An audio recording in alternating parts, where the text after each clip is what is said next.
Hai, selamat malam Strivians. Berjumpa lagi di Strive in You episode ke-12. Gimana nih kabarnya Strivians yang bergabung malam ini? Masih sehat kan? Masih keeping active, keeping fit? Coba kita sapa dulu. Hai, selamat malam. Selamat malam Hans, Surika Darsi, dan Hai Rian. Selamat bergabung di Strive in You episode ke-12. Hari ini kita akan ngobrol bersama bintang iklan dan aktor Richard Kyle atau panggilannya Rico. Rico ini belakangan ini juga dikenal sebagai pesepeda, road cyclist di Jakarta. Sering bisa dilihat ikut sepedaan dengan berbagai peloton cycling besar di ibu kota. Dan juga Rico ini menjadi brand ambassador-nya Specialized kalau nggak salah. Nah Riko, kita undang Riko malam ini di Strive in You karena kita ingin ngobrol soal, bukan hanya soal hobi sepedanya Riko, tapi juga soal tantangan yang Riko, yang dia memutuskan untuk mengambil suatu tantangan besar. Maaf, ini agak keserimpit ngomongnya, mungkin grogi ya. Riko memutuskan untuk melakukan suatu tantangan yang cukup besar, yaitu bersepeda 1000 kilo dalam kurun waktu 7 hari. Untuk apa? Untuk fundraising. Bekerja sama dengan Plan Indonesia dan Jelajah Timur, Riko melakukan fundraising untuk mendukung upaya memberikan air bersih bagi anak-anak di Indonesia Timur. Seperti yang kita ketahui, daerah Indonesia Timur itu ada banyak sekali daerah yang sangat kering dan kekurangan air, dan seringkali penduduk sekitar, terutama anak-anak biasanya yang diutus, mereka harus berjalan sangat jauh untuk bisa sampai ke sumber mata air, dan mereka harus menggotong air setiap hari. Nah, akses air bersih ini sangat diperlukan oleh teman-teman kita di Indonesia Timur. Untuk itu, Riko melakukan tantangan ini. Nah, kita akan ngobrol bersama Riko lebih tepatnya, kenapa 1000 km, kenapa dalam 7 hari gitu, dan kenapa fundraising untuk tujuan ini gitu. Nah, saya akan undang dulu Riko. Coba kita lihat. Oh ya, seperti biasa komennya dimatikan ya teman-teman. Nanti kalau ada pertanyaan, tolong ditaruh di Q&A box yang ada di bawah. Let's see. Rico, are you here? Request dulu. Iya loh, udah mau akhir tahun nih. Udah masuk November, minggu kedua. Halo. Hai, malam. Hai, selamat malam. Coba kita gedein dulu suaranya, aku bisa denger ya. Ya, Gimana kabarnya, sehat? sehat dong. Sehat Sehat, dong, ya. happy. Kelihatannya sih sehat ya. Ya, Kelihatannya habis mungkin sepedaan atau apa nih, sepedaan jauh nih weekend kemarin. iya bener. Terus kemarin baru istirahat one day. Hari ini. Jadi last night I got a good sleep. Udah ya balik energi, and then besok lagi go sebelum ke Bali. Yes. Tapi Iya. ya semangat sehat, keeping it real always. Iya, baguslah. Puji Tuhan, Alhamdulillah. Riko, cerita dulu dong. Seorang Riko ini menemukan cycling itu gimana sih ceritanya? Awalnya dari mana gitu? Bisa akhirnya sekarang Awalnya menjadi sepeda yang begitu serius. Oke, awalnya dari pas COVID, pas udah mulai lockdown dan hidup kita udah berubah banget, dan aku merasa oh my gosh nggak ada gym, terus gimana ya aku berolahraga ya pasti bisa nge-gym di rumah juga kan, pakai yoga mat, bisa stretching, bisa banyak functional training juga. Jadi aku udah lakuin itu sih, tapi aku merasa kayak masih I have to do something yang di luar, atau not di luar tapi I need to do something more. Jadi dari situ aja idenya, kayak aku lihat banyak orang bersepeda, so dari situ aja aku mulai kayak oke, aku coba nih. Terus dari sepeda lipat aku kayak main sedikit iseng-iseng aja sih, kayak di GBK tiap pagi-pagi di GBK aku kayak ikutin putaran itu kan. Terus ada banyak grup juga, kayak ya rutinitas kayak tiap hari kayak putar-putar di GBK. So dari situ aja aku udah mulai merasa kayak oh okay, so this is what it's like to ride a bike. Terus ride a bike naikin jantung, ambil kilonya. Jadi aku udah merasa kayak, okay, this is quite fun actually, dan aku bisa kayak masuk zone banget nih kalau aku fokus sama sepedaan. Dan dari situ aja ada temen namanya Febri, dia yang ngajak, ayo beli sepeda RB kan, and come join my group gitu. Jadi dia bilang, kamu pasti suka kalau lu udah kayak putaran gini tiap hari dan aku ketemu kamu kayak di sini aja, kamu pasti lebih semangat lagi kalau udah dapat professional bike, a road bike. Dari situ aja berapa hari aku mikir, terus langsung beli sepeda yang let's say performance bike dari Specialized. So itu mulai I guess my new hobby of sepedaan.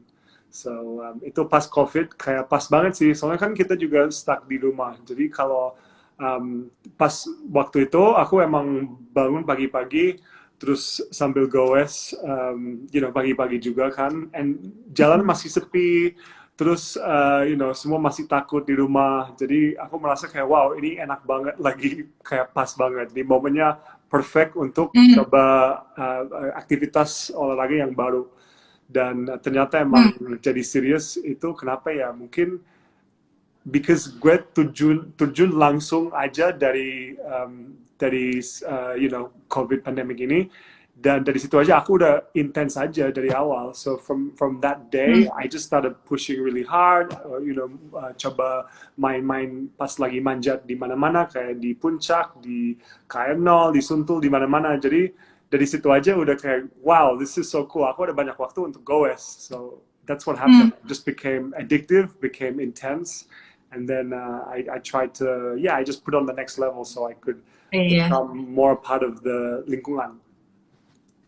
Iya, langsung Mbak, cepat sekali ya ininya progressionnya dari mulai awal tahun sampai dengan sekarang sudah menetapkan challenge untuk diri sendiri, yaitu bersepeda 1000 km dalam 7 hari. Itu kan luar biasa. Yeah. Apa memang udah sifat aslinya Riko ya? Setiap kali misalnya menekuni sesuatu, itu langsung serius gitu. Yeah. Apa memang udah sifat aslinya? Ya mungkin merasa langsung kayak emang ini salah satu olahraga yang sehat banget buat kita. Because we know kalau misalnya kita kerjain jantung kita naikin, the heart rate, which is called cardiovascular right exercise. Terus, itu banyak manfaat kan. So I'm a healthy guy. I like to, my gym was my whole life, and that's how I got healthy and built my stamina and my strength. Jadi ini cuman kayak bonus aja untuk kayak fokus on my cardio as well to make me even more healthy. So kenapa ya now udah biasa kan kalau orang sepeda kita kayak ambil kilo-kiloan. It's so normal for us to get distance. Kalau orang yang belum sepedaan dan kita kasih tahu kamu bersepeda berapa jauh hari ini, aku bilang 60-an. They're like what, 60? Itu kayak dari sini sampai mana ya? They get shocked. Mereka kaget kan. Tapi for us now udah biasa. I think the challenge of 1000 km. Tapi bukan di dalam 7. Aku lagi mikir sekitar 7 atau 10 hari. I don't know. I know the challenge would be lebih mending secepatnya. Jadi kalau bisa do my 1000 km di dalam 7 hari ya pasti itu perfect banget. Tapi I cannot yakin aja. I guess it's more of a focus aja. Like I'll set my mission to do di dalam 7 hari. Tapi kemungkinan ada beberapa kendalaan juga. Lagi nunggu 2 temen yang mau ikut yang terakhir juga. So I'm trying to arrange the perfect timing gitu. Oke. Nah, tadi Riko menyebutkan bahwa bagi road cyclist sama yang bukan road cyclist itu melihat hal-hal seperti jarak itu berbeda ya. Kalau misalnya bilang ke orang biasa yang bukan cyclist 60 km itu jauh banget. Tapi kalau misalnya buat road cyclist dia ngitung, itu cuman goes 2 jam gitu kan. Iya, benar. Benar. Dari situ apa yang pandangannya Riko yang berubah sejak mulai goes serius, sejak mulai jadi road cyclist? Ada nggak hal-hal yang cara pandangnya yang berubah soal kota, gitu, soal olahraga, soal komunitas? Cerita dong. Ya, mungkin for me, aku merasa kebebasan kan kalau kita bawa sepeda atau bawa alat yang punya 2 roda. So for me, aku merasa banget itu, dan I'm a very adventurous guy yang suka jalan-jalan, suka explore, suka keliling kemana-mana. Dan for me, it's just such a perfect tool buat to travel with. Jadi I think the whole ambience, suasana kita dapat sama bersepedaan kalau di dalam kota atau lagi jalan-jalan, kalau lagi libur, it makes so much sense to me now. Dulu aku mikir kayak mungkin ini ribet deh, something segede ini untuk bawa kemana-mana. Tapi menurut saya, aku udah kayak, I guess mindset udah berubah. Dan aku feelingnya nggak harus bawa sepeda kemana-mana. Dimanapun gue jalan atau mengeksplor, kalau ada aspal yang lumayan cukup atau bisa main di sana, aku pengen bawa sepeda gitu. Itu aja. So I guess the difference with this world of the road bike, I think it's to do with escape, adventure, dan apalagi there's this adrenaline of risiko juga. There's this adrenaline of fast pace, cepet, speed, kita bisa naikin speed lumayan, dan kita bisa tahan juga lumayan lama. So I think there's this wind juga, the wind, like, dulu sebelum aku bawa sepeda, sebenarnya I was a big motorbike guy yang suka kayak touring sama motor, kayak custom motor kemana-mana dulu, kayak di Thailand, di Australia, di mana-mana sih. So for me, there's this I guess suasana yang beda kalau kita bawa sesuatu yang ada di dua roda. So it just makes so much sense to let go and be free and kind of obviously challenge yourself to do something better. Iya, nggak heran ya sekarang jadinya sepeda itu jadi booming ya, karena di saat orang-orang harus ada di indoor gitu ya, stuck di dalam, ketika mereka dapat kesempatan buat bersepeda di luar, mereka dapat apa yang tadi Rico bilang ya, sense of adventure, freedom gitu ya, belum lagi ketemu matahari. Sehari-hari yang biasanya keluar ketemu matahari, ini dari pagi sampai malam di dalam WFH gitu ya, atau sekolah online. Iya sih, pasti aja, pantas aja ya sepeda jadi booming sekarang. Nah, kita sekarang mau ngobrol soal sehari-harinya Rico sebagai pesepeda ya. We're not gonna talk about you as anything else. Rico the cyclist, sehari-hari gimana? In a week gitu, lo tuh sepedaan setiap pagi kah? Terus atau 2 kali seminggu kah? What does your training regime look like? Dulu, normally ya, kalau memang ada project aneh gitu ya. Ya, pas lockdown emang rajin, jadi aku kayak biasa sepeda satu hari break, satu hari break. So dulu rajin banget. Tapi udah 2 bulan lalu mulai banyak kerjaan, banyak syuting segala. Jadi aku kayak kurang banget sama latihan. Tapi pengen bersepeda, cuman ya nggak dapet waktu. Kan kalau kita bersepeda biasanya pagi-pagi dan udah cukup, kalau di dalam kota emang 2 jam udah cukup kan. Kalau misalnya touring ya bisa ganti mindset juga kan. Kalau touring kita lebih less aggressive, less competitive, and kita bisa lebih kayak santai, jalan-jalan, stop di berapa spot, bisa sambil makan gimana, terus balik ke tempat yang kita nginep kan. So in the past month or 2 months, I've been doing less sepedaan, less latihan, lebih bike touring yang santai. Dan itu aku merasa banget kayak aku lagi kurang my stamina is less, my power is less, and my muscle has lost a lot juga. So to be honest, sekarang saat ini lagi sepedaan kayak tiap hari. Cuman hari ini aja aku dapat 1 break. So udah selama about last week around 6 days I rode every day. And itu sekitar 50 kilo during the week, and then the long weekend ride, which is 100 kali. Okay. Yeah. So right now aku lagi kencengan supaya kaki lebih kuat, dan ya jantung juga lagi siap buat yang 1000 kilo challenge ini. Jelajah Timur. Jelajah Timur, luar biasa. Terus kalau misalnya bicara soal rute, atau apa jenis tipe ride-nya, paling suka yang seperti apa sih? Sukanya yang flat terus ngebut, atau nanjak dan ngos-ngosan. Oh, semuanya ngos-ngosan sih ya, tapi Iya. lebih Nggak, suka mungkin nanjak atau flat atau rolling gitu kan. kalau Dan aku bisa, rute ya, mana rute yang mana paling ya? suka? I think kalau aku bisa pilih sih, gue suka banget sama manjat. Jadi kalau misalnya ada bukit atau ya whatever gunung challenge yang kita udah lihat nih ada route yang 50 kilo atau 20 kilo. Kemarin aku di Ubud terus ke Kintamani kan, dan itu perjalanan buat gue persis 2 jam, tapi the gradient Ya, nggak terlalu parah banget, tapi perjalanan I think it's 30 kilos or 25 kilos, it's dan 30 kilo ke 30 kilos, Kintamani. right? Yeah. So it's like wow, a whole new experience. Kayak kaki apa sih pedes banget kan, especially 2-3 kilo sebelum berhasil di puncak. Jadi kayak oh my gosh, like yeah. So aku suka merasain kalau kita ada challenge manjat. I think it's just something about keeping focused, forcing your legs to really push. Padahal kamu udah capek banget.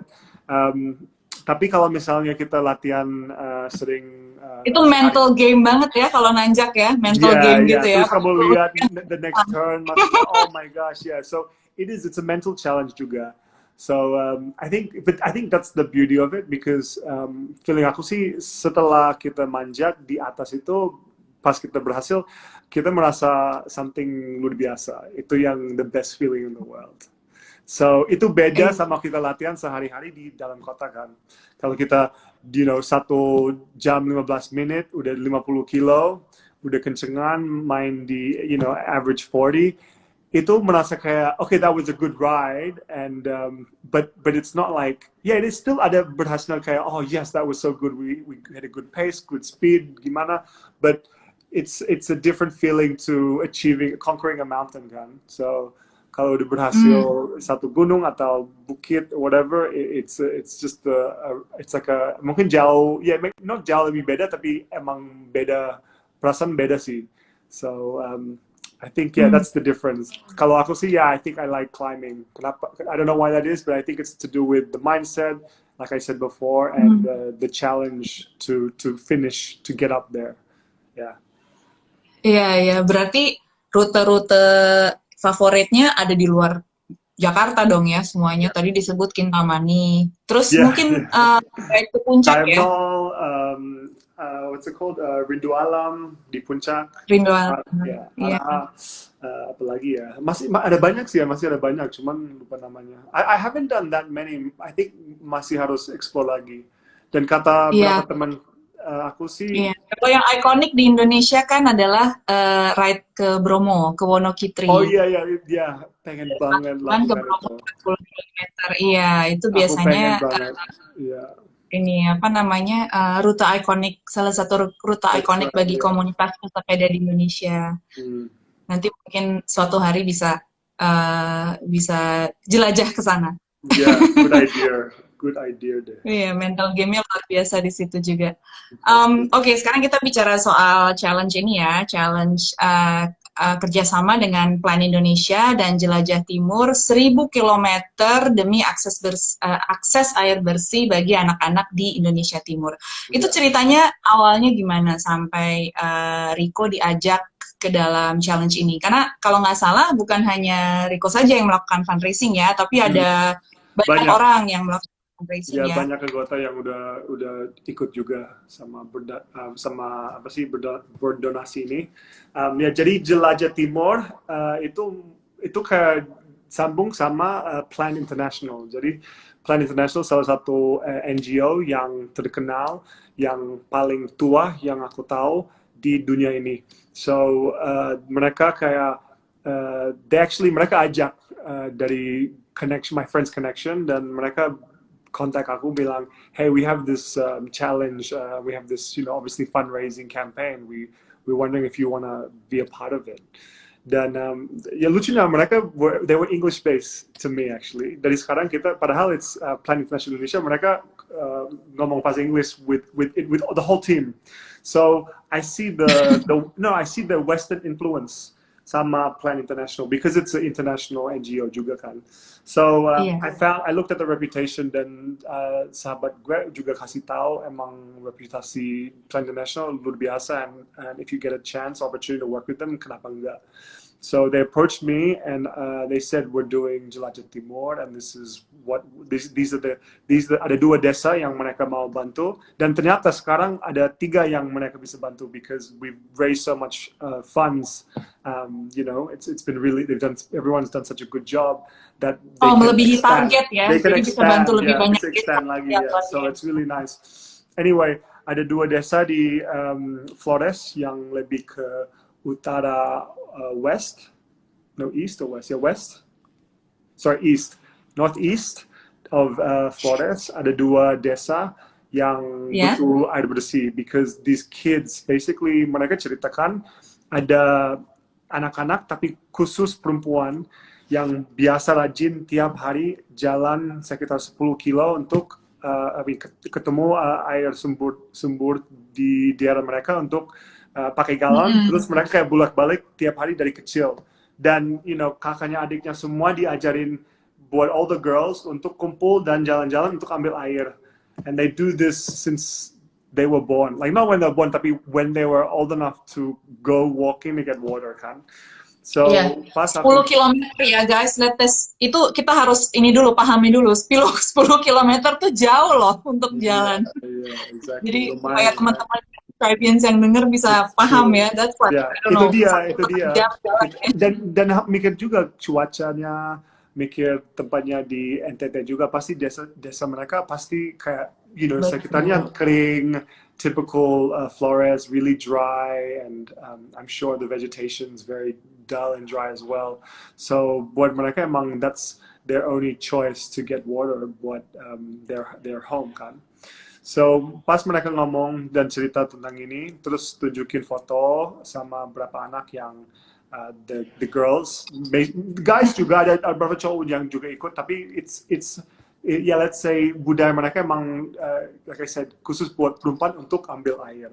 So it's a girls thing. Jadi in some ways for them, mereka approach me untuk empowering women, untuk kind of help those girls juga. Jadi pas aku dengar these girls need help, itu yang aku kayak merasa kayak I will help them. This is good. This is a good cause. Jadi I don't know. Aku merasa kayak kasihan. Obviously, you know, ini udah biasa buat hidup mereka, dan katanya juga pas mereka udah ambil air, mereka ke sekolah, dan banyak anak-anak perempuan ini juga kayak tidur di pas lagi kelas, lagi les. Jadi they're so tired and exhausted, they fall asleep in class. So ini juga effect mental mereka, affect their obviously their future studies. So semua hal-hal kayak gini ini aja atau emang suara kamu tiba-tiba mengecil? Enggak, halo. Coba. Is it better? Maaf. Suara kamu tiba-tiba mengecil di aku. Really?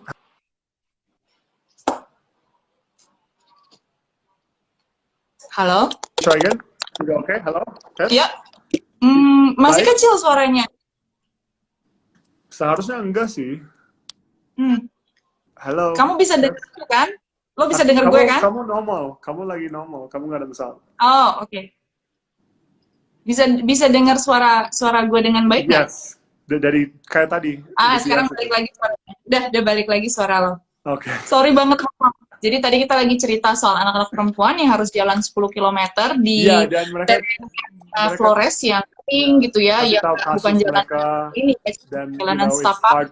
Mereka juga nggak fokus di sekolah. Jadi itu dia. Betul. Mereka emang tahu this is something we should change their lives. Kita harus berubah hidup mereka supaya mereka they can nikmat clean water. Itu juga kalau kita ngomong tentang water, it shouldn't be every human's right to have fresh water, a fresh water source, dan mereka juga nggak ada itu. They have to go to a water source untuk ambil. Jadi seharusnya kita segampang itu kalau kita mau cuci muka, cuci tangan langsung di wastafel kan? Itu seharusnya in this day and age everyone should have that right. Itu berhak buat semua orang menurut saya sih. Dan aku percaya that's something we should all have. Dan kalau zaman sekarang like ada ini nggak cuma 2 desa aja, ada banyak desa emang kayak gitu di sana. So Yeah. it's in some ways it's like we have to do something, and ini pas banget, pas. Padahal ya mungkin orang bisa bilang pas pandemi lagi semua pada susah kan, and I agree. Tapi still, that's the reason why maybe saat ini is something to show that we can work harder, we can try harder, and still give a little. Padahal kita semua lagi sulit, lagi susah. It's still important to show that you can still reach for a higher ground to help people. Jadi Iya. that's why Ya, aku itu hal setuju. betul. Melakukan hal seperti ini yang Rico lakukan menimbulkan kesadaran atas masalah ini, ada masalah ini loh di luar sana, dan juga menciptakan empati itu menurut gue sih keren banget, dan semoga ini nantinya bukan hanya bisa mendatangkan sumbangan yang banyak ya, tapi juga ini kan sebenarnya tanggung jawab pemerintah juga gitu. Semoga bisa menggerakkan pemerintah dan stakeholder lainnya ya. Terutama kan kita tahu di daerah Flores NTT akan menjadi target pembangunan pariwisata. Semoga bisa kemudian masalah sederhana ini bisa segera diselesaikan, karena ini hajat hidupnya masyarakat di sana. It's a basic right seperti yang lo bilang tadi kan. Sampai harus berjalan 10 km setiap hari untuk mendapatkan air, kemudian pendidikannya terlantar gitu, itu kan berdampak pada satu generasi di sana. Jadi kita harus melakukan sesuatu. So kudos to you, it's great that you're doing this. Karena dengan pengaruhnya Rico, with your influence, with your cloud gitu kan, lo bisa mendatangkan banyak perhatian atas masalah ini yang bayangkan kita udah merdeka berapa tahun, di sini masih masalahnya adalah air bersih gitu kan. Ada satu hal lagi, bukan cuma mereka tawarin buat campaign ini untuk bantu dan share and obviously help donate, tapi aku merasa, padahal aku tahu cerita mereka begini dan aku pengen gerak. For me, I feel like someone, I guess I can say I'm salah satu public figure di Indonesia, dan I feel like, people who are public figures in Indonesia, I think we all have to do something. We all have to make a difference, because kita ada platform yang sangat gede, sangat tinggi, and if we don't use that platform for the good, then we're not influencing other generations behind us. So if we're gonna show and give the most we can to others to help others, hopefully, the kids yang, kita juga bawa banyak masalah, let's say our parents' generation, dan we can say for the millennials sekarang, mereka juga pasti ada banyak masalah dan mereka harus betulin buat masa depan kan, and we need to melindungi bumi kita if we look at the bigger picture, right? That's why kalau kita making a difference now and showing these good intentions towards something very important that we believe in, aku berharap aja banyak yang lain bisa ikut dan juga contribute and use their their energy and passion towards that. Di apapun, nggak harus sepedaan aja, kayak, you just have to find a project you can believe in and love, and just push forward and do the best you can, because we all have to make a difference, right? Bukan satu orang, we all are one kan. So yeah, that's amazing. Semoga banyak public figure, selebriti, teman-teman di entertainment yang mengikuti jejak Rico ya untuk hal ini. Gila, luar biasa. Karena bayangkan kalau misalnya semua memakai platform mereka untuk melakukan perubahan gitu, to make a difference. Exactly. Dan aku juga nggak tahu, kayak gue juga kaget, kayak pas mulai, ini pertama kali aku berdonasi kan untuk bikin campaign and raising these funds. Jadi aku nggak tahu, aku bilang sama mereka, I don't know how much you raise, but I'll do my best.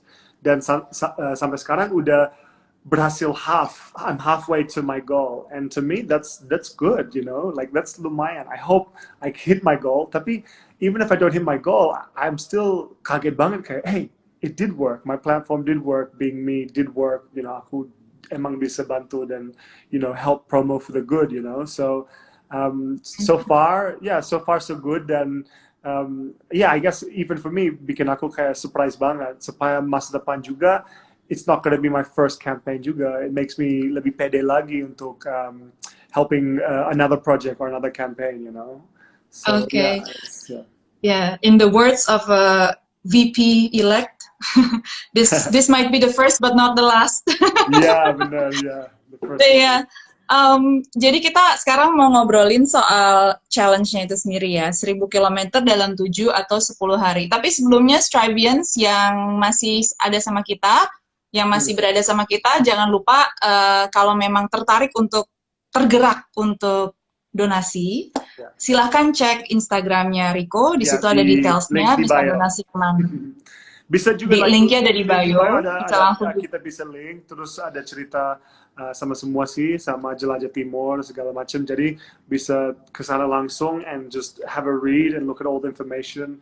So you also semangat untuk sharing and doing your best to just even for me it's not about how much money you give. It's about like misalnya sekarang ini ada 100-an orang lagi nonton. Kalau misalnya 100 orang donasi 20.000, 30.000, 50.000, it makes a big difference. Like you tambah itu 100 kali, it's like, hey, we've got a huge amount yang baru lompat gini, So for me, it's just like anything you have is help, and I love that, Bukan the biggest donators. It's about okay, I like this cause, I like this campaign. Ya udah nih, aku mau bagi dikit nih, So yeah, that's how I feel about it. That's why campaign ini udah aku mulai dari bulan lalu. Jadi 2 months of raising donations. So end of this month udah donasi udah tutup kan.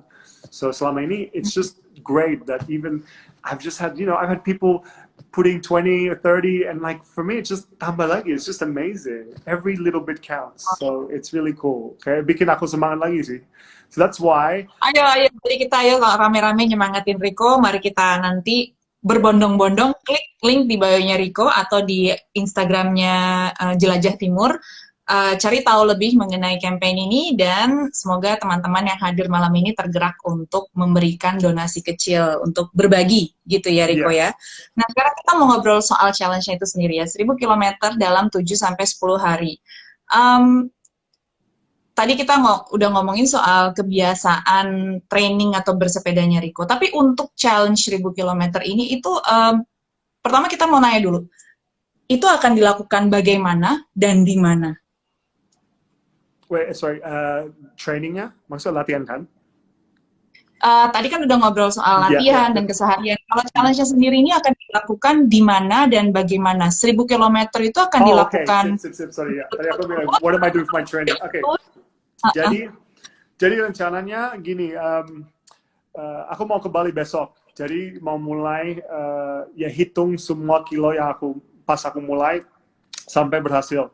So my plan is pas di Bali, mulai mungkin di tanggal 16-an, I'll start to start my ride. Jadi my plan is to ambil 100 kilo tiap hari. Dan itu bukan itu di mana-mana. Maksudnya kayak aku goes saja, nggak harus kayak ikutin route ini atau gimana. Aku goes saja sampai udah sampai 50 kilo terus aku balik lagi, atau misalnya mungkin aku mau ke Uluwatu one day, go all the way to Uluwatu, terus turn around, come back again. Jadi dari villa gue mau ambil 100 kilo pergi pulang gitu. So that's my plan for the first 500 kilos.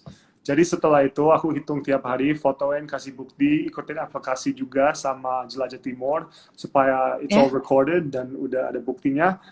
And then after that, the last 2 days, jadi setelah 2 hari sebelum donasi udah nggak bisa donasi lagi, I will do Bali Loop. Jadi Bali Loop itu dari villa gue untuk keliling pulang berarti ya, Bali Loop ya. Wow. Dan gue dapet ide itu sama beberapa temen yang di Bali udah lakukan Bali Loop, dan katanya ya emang seru sih. Katanya it's doable. Katanya kalau mau dapet kilo itu doable banget gara-gara nggak terlalu banyak manjat yang terlalu intens. Jadi katanya banyak rolling. Jadi rolling right kan ke bawah naik kayak it's still flat and rolling. Jadi banyak temen udah bilang kamu bisa dapat 200 for one day. That's doable gitu. Emang harus mulai mungkin jam 4.30 pagi-pagi supaya udah ambil banyak kiloan kan, maybe udah done 100 before it's still morning, which is probably best kan. Cuaca juga bikin nyaru juga kan, kalau misalnya terlalu panas nanti kita berhenti a lot kan. So a lot of I already dapat banyak kayak saran dari teman-teman yang udah lakukan, dan they said 2 days is cukup. Jadi stop di Singaraja, stay one night, rest, terus lanjut lagi untuk kembali ke tempat mulai gitu.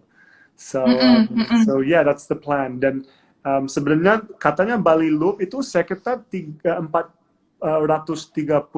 kilo, something like that, atau 410 atau 20 kilo for the whole loop. Tapi aku akan tambah lagi supaya kita hit 500.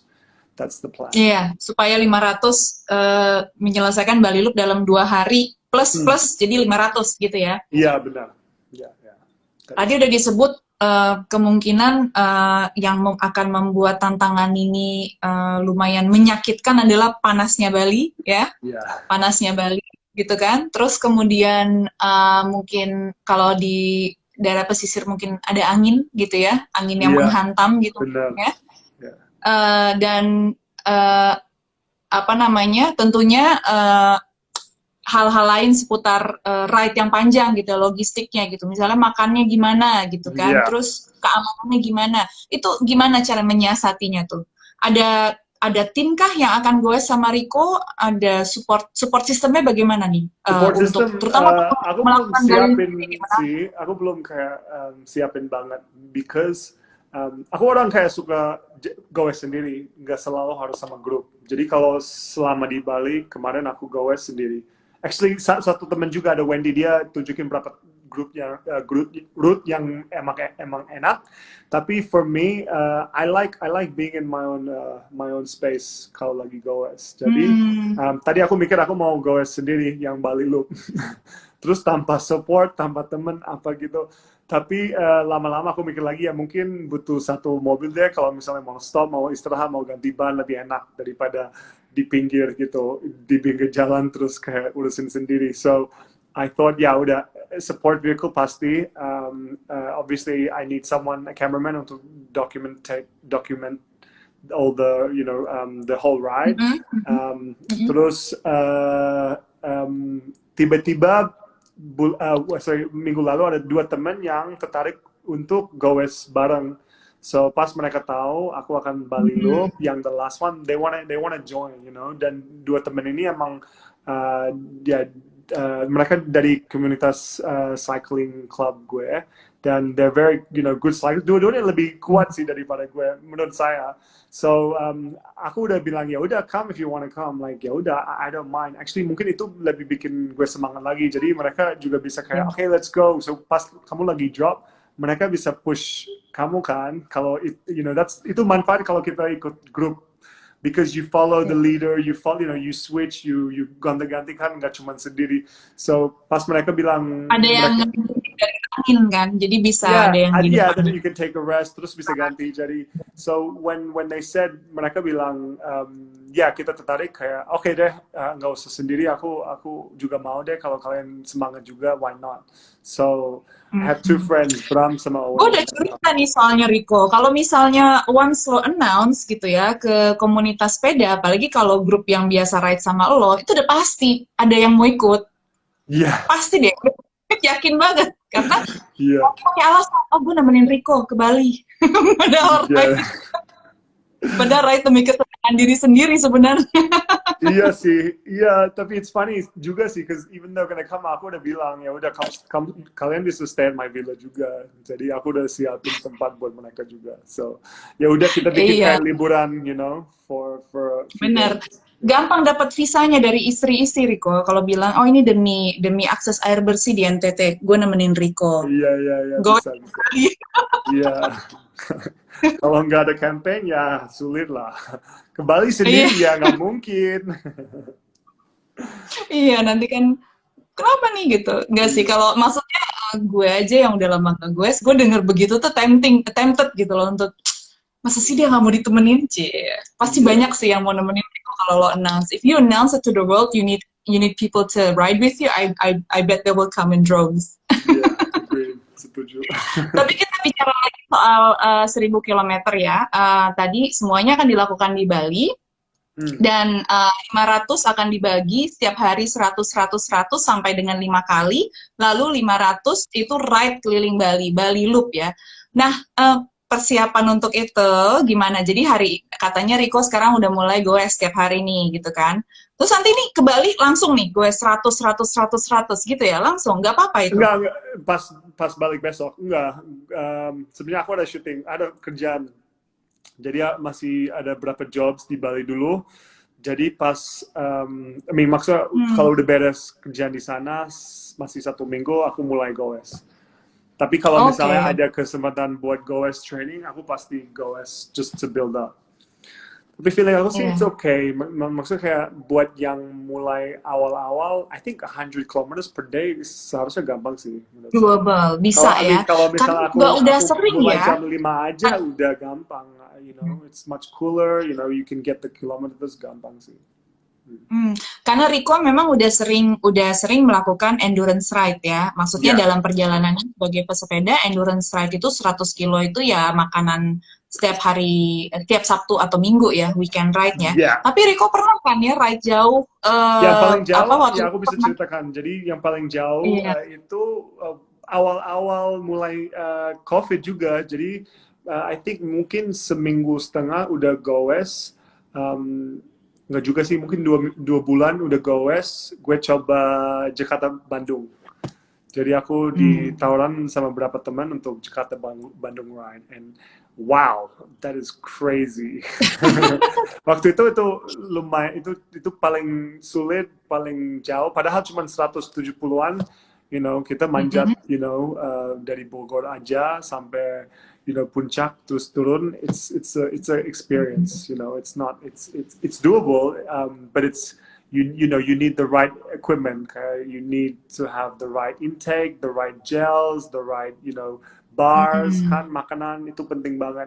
Dan aku merasa kalau nggak ada gels atau makanan snack, coklat apa kayak pas lagi goes, I can't imagine, you know, we can finish atau even semangat aja.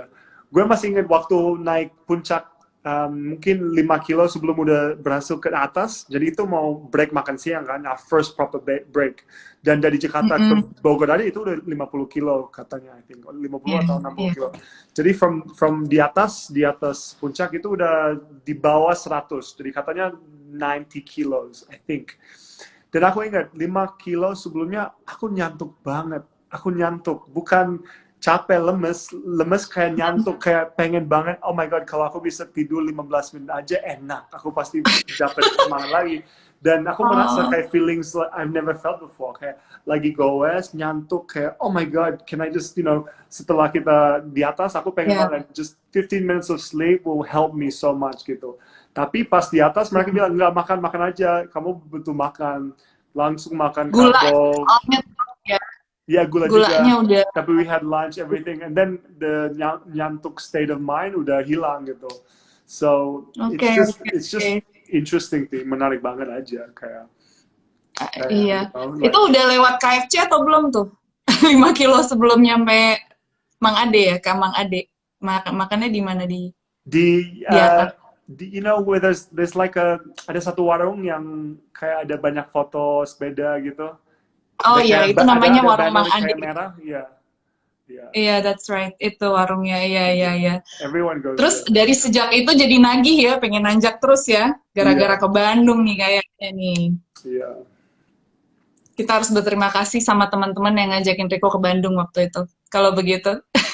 Iya, benar. Jadi sangat berkesan buat Riko di awal karir sebagai pesepeda, dan makanya sekarang terus menantang diri untuk ride lebih jauh di rute yang lebih menantang ya, makanya lahir challenge 1000 kilo ini. Tadi Riko menyebutkan hal yang menarik soal nutrisi. Gimana nih caranya nyiasatin nutrisi, terutama nanti selama ride Bali Loop gitu? Udah ada rencana nggak nutrition plan-nya akan seperti apa selama ride? Karena itu 200 kilo di hari pertama dan hampir 200-an kilo dan hampir 300 di hari kedua kan. Jadi itu kan bukan main-main ya, itu harus dipikirkan rencananya. Iya, jadi to be honest, belum mikir kayak nutrition of what I need, tapi ya pasti yang aku tahu 2 hari sebelum kita mulai pasti harus istirahat lumayan cukup. Terus kita juga banyak carbohydrates sebelum ride dan during the ride as well. Jadi kalau kita lagi goes, kita bisa pakai berapa suplemen yang di dalam Beyond kita untuk masih dapat carbs and of course carbs and also bisa sambil itu satu, tapi sambil goes juga kita ada snack seperti dates dari Strive yang obviously support kita, supaya kita juga ada snack yang obviously bisa manfaat kita untuk dapat stamina, terus masih bisa push terus kan. So that's really important. Apalagi kalian juga ada gels kan. Aku belum pernah coba, tapi aku lihat ada gels yang rasanya nanas. So aku akan bawa itu juga, and itu akan diminumkan tiap 1,5 jam atau tiap jam kali. Katanya kalau minum gel seharusnya every hour, tapi feeling aku sih waktu goes ke Bandung, I did it every 1.5 hours, itu udah cukup. So of course kita juga stop break makan, tapi sambil goes emang bener banget untuk keeping and adapting to our nutrition, so we are I guess hydrated and full of fuel and energy. Dan Strive kasih the best dates bars. Dan rasanya juga enak semua, selain nasi aduk yang belum pernah coba. Yang belum pernah dicoba ya. Yeah. Mungkin yang lebih cocok sama yang manis-manis kali ya. Tapi yang lain enak banget. Tadi aja aku makan yang caramel, salted caramel, itu enak banget. Beneran. Iya. Aku udah makan soalnya kalau misalnya jadi side snack gitu.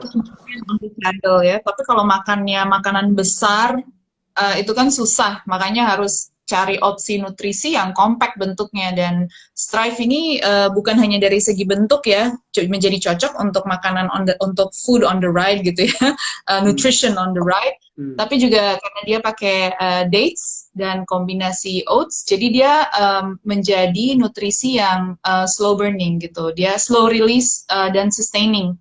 Jadi nggak beda dengan misalnya gel gitu ya, yang mungkin sports gel pada umumnya. It hits you with sugar, energy spike-nya langsung naik gitu ya. Kalau Strive itu bagus buat long ride, endurance ride gitu ya. Itu karena dia rilisnya pelan-pelan gitu. Rilisnya pelan-pelan. Jadi 1 bar itu biasanya memang setiap orang beda-beda sih, tapi biasanya cukup untuk 45 sampai 1 jam. Gitu. Iya. Udah banyak stok nih. Kalian udah kirim banyak. Dan definitely siap buat bawa pas lagi goes di semua kantong kali.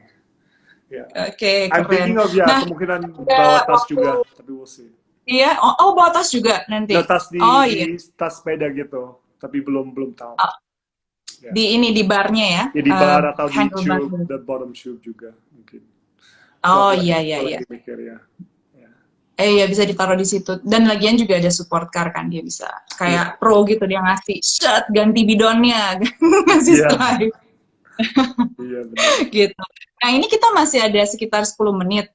Teman-teman yang menonton Strivians atau followersnya Rico, silahkan menaruh pertanyaan di question and answer section atau box yang ada di bawah. Tapi tolong ya, jangan pertanyaan pribadi. Kita mau ngomongin soal jelajah timur, kita mau ngomongin soal hobinya Rico, bersepeda, atau hobinya di road cycling gitu ya. Jadi teman-teman, terutama Strivians, kalau ada pertanyaan, anything about this challenge, about Rico's love for road cycling, tolong taruh di Q&A box sekarang ya. Dan ingat, tidak boleh ada pertanyaan mengenai kehidupan pribadi. Tolong, aku akan sensor. Nah, ini ada satu pertanyaan. Galak gue, galak. Dari Putra Bakti. Kengken kabare, ini ide bagus Dika Utama Putra, gila nama lengkapnya. Ide bagus, Dika bertanya, apakah saya bisa join? Saya asli Bali, saya tertarik pengen dokumentasi. Nah, gimana itu? Ini kayaknya bakal crowd-nya gede nih lama-lama nih, Rico. Iya bisa sih. Gini aja. Nanti kalau misalnya Bali Loop ya sebenarnya aku nggak pengen big group. Katanya kan dari dulu pengen sendiri, tapi ya ada beberapa temen, dua temen yang mau ikut.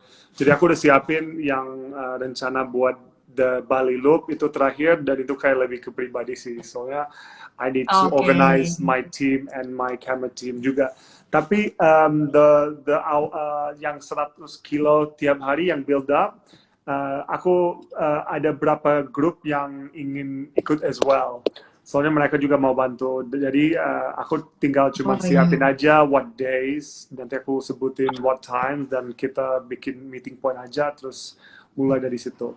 So siapa yang mau ikut satu ride yang 100 kilo supaya aku bisa hitung dan masuk ke hitungan Jelajah Timur, boleh banget, dan aku terima.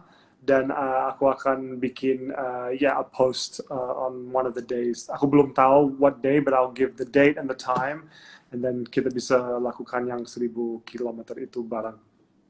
Oh, oke, 100, ya. maaf, 100 yang persiapan, build up to the Bali Loop ya. Ya. Tapi kalau Bali Loop-nya itu memang butuh persiapan khusus, jadi maaf sekali teman-teman, Rico akan organize timnya sendiri. Tapi yang untuk yang 100, apabila if you're a cyclist dan if you're based in Bali, itu ada kemungkinan untuk benar. bisa join. Ya, Gitu. Oke, nah ini ada pertanyaan kedua. Makeup artist nih. MUA by Cahayu.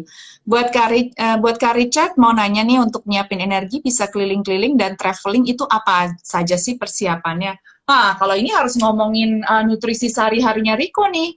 Yakin banget nih gue, seorang Rico nih nggak makan bakwan goreng dan tahu isi seperti seorang Ditri. Iya, apa ya, sebenarnya kan aku pescatarian, and I've been like that for 1 year now. Jadi banyak sayuran, dan bisa dapat banyak protein dari sayuran seperti tahu, broccoli, cauliflower, banyak protein di dalam sayuran. Jadi banyak orang mikir kayak kalau kamu jadi kayak vegetarian gitu, gimana ya? I mean, like nanti kamu nggak dapet intake yang benar. Tapi it's not true, but there is a true factor. Gue selalu harus kayak dihitung protein juga intake. And itu caranya lebih ke I take vegan what's it called, vegan protein powder. Jadi itu salah satu extra boost for me that I take twice a day. So usually after the gym atau before I sleep, or a time where kurang makan, I have my protein shake. So I take vegan protein shake, dan itu something I take with me everywhere. It's like penting banget, you know. So I know supaya aku emang bener dapat my 400 grams of protein every day. Because that's berapa gram protein sehari? 400, 300 to 400, 400. 100, 400 grams. Wow. Yeah. Luar biasa. Dan protein shake-nya pagi dan sore. Jadi bagi Mbak Ayu tuh yang tadi nanya ya, jangan lupa, ini Rico begini karena powered by plants. Kayak gitu.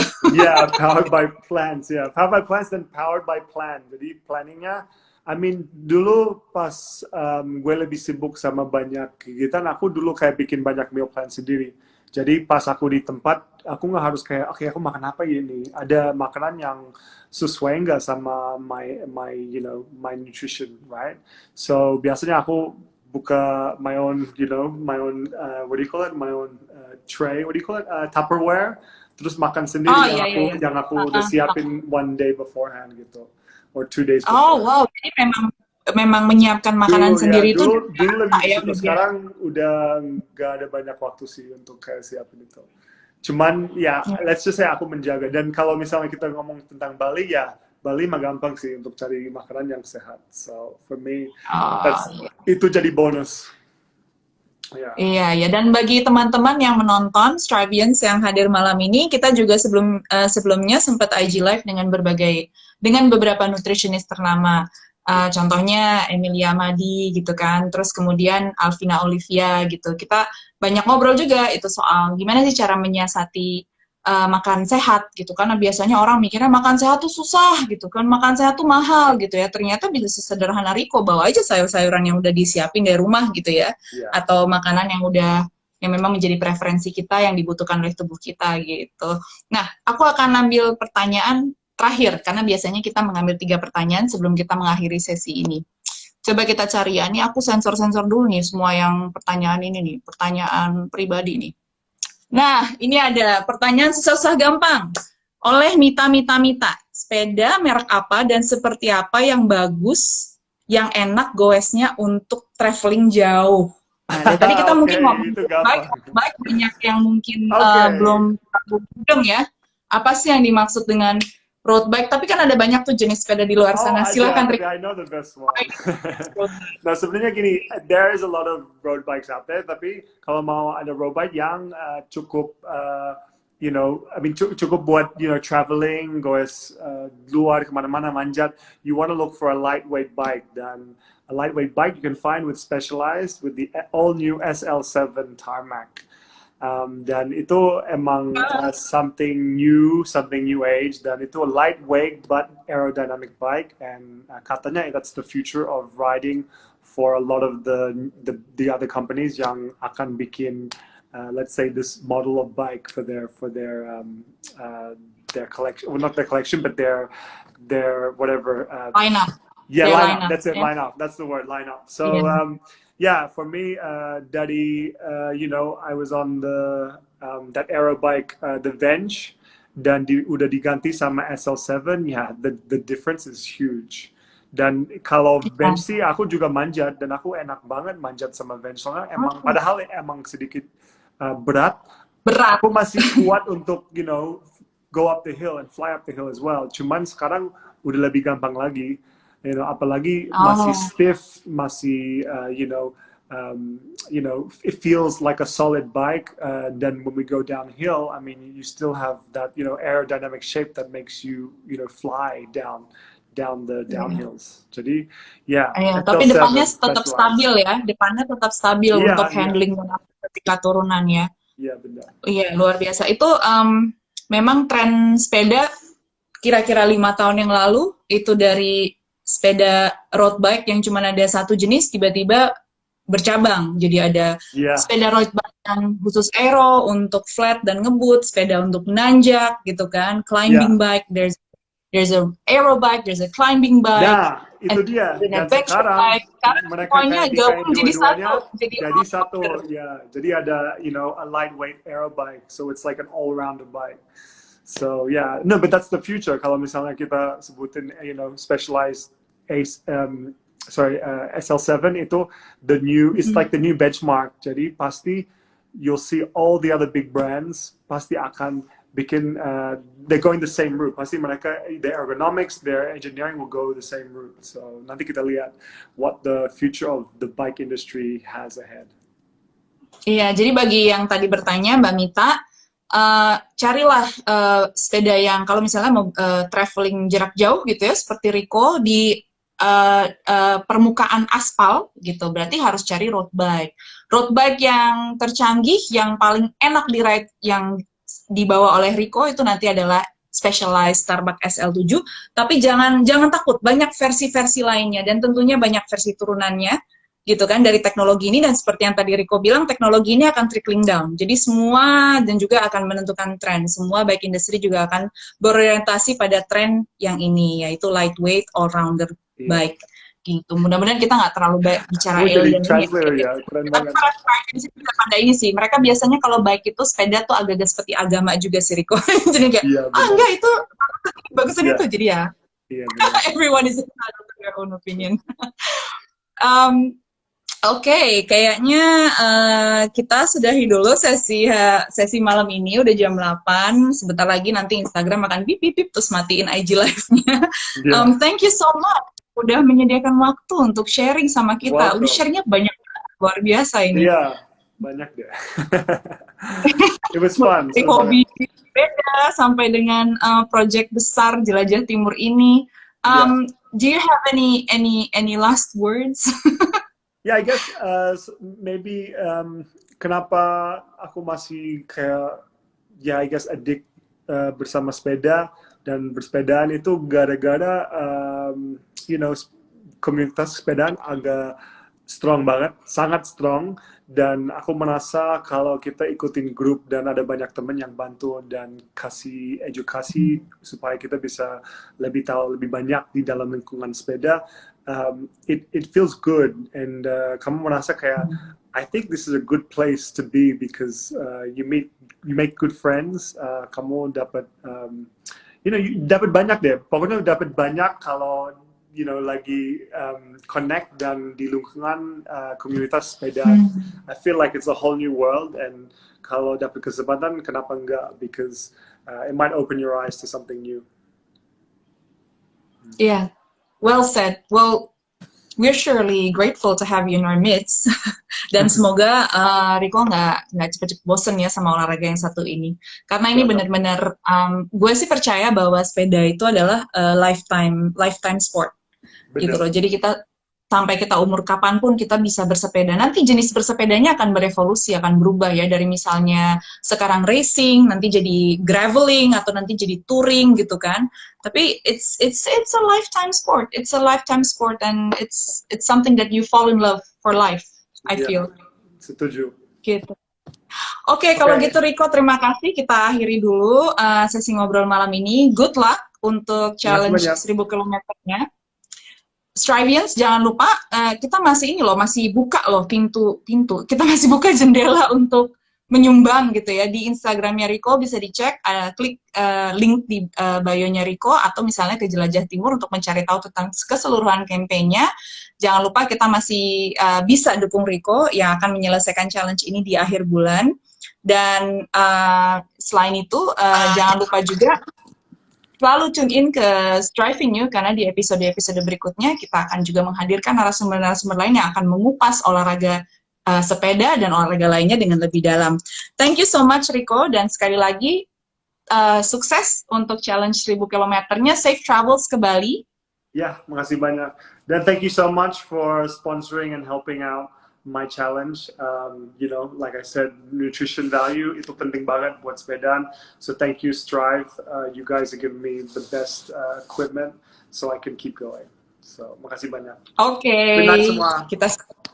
Oke, selamat malam semuanya. Selamat malam Rico. Bye semuanya. Stay healthy, stay fit.